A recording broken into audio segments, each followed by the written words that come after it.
All right, if asked to solve by completing the square, this is one that doesn't start in standard form. It actually starts with our A and our B term on the left-hand side and our C term on the right-hand side by itself.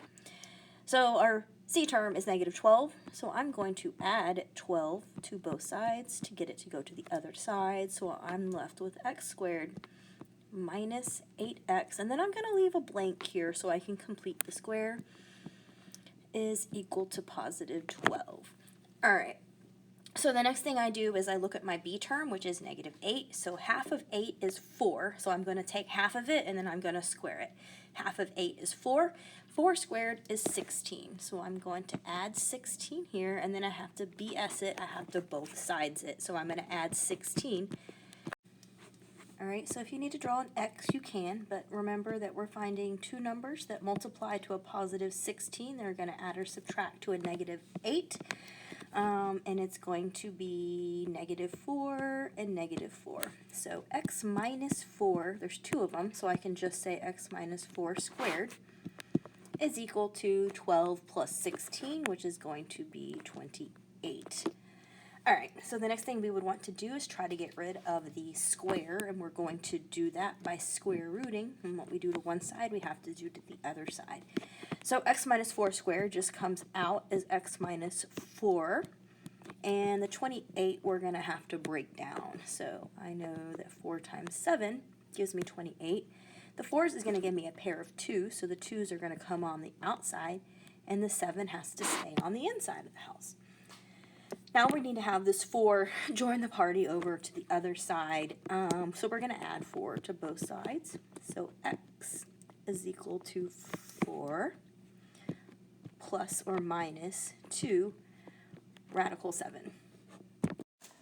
If you are asked to factor by completing the square, you need to make sure that your x squared term, the number in front of that, is 1, and it's not right now, so we need to divide all three terms by 2 to get the x squared by itself. So that leaves us with x squared plus 5x plus, we can just say 7 over 2. Let's leave them in fraction form and not decimal form and set it equal to 0. All right, so if we're completing the square, we need to move the C term over to the right-hand side by subtracting it over. I'm going to leave a blank space here so we can complete our square. And I'm going to move my positive 7/2 over to the right-hand side by subtracting it. All right, so now I need to fill in the square and what goes there. Half of 5 is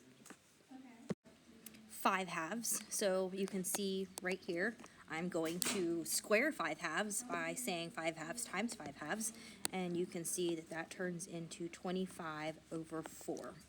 All right, so that's what we are going to complete our square with. So 25 over 4 is going to go here, and then I need to BS it. I need to both sides it by also adding 25 over 4 to the right-hand side. So when we're factoring the left-hand side, remember we're going to take the square root of our C term, and that can help us find the two things that multiply, that add to 5.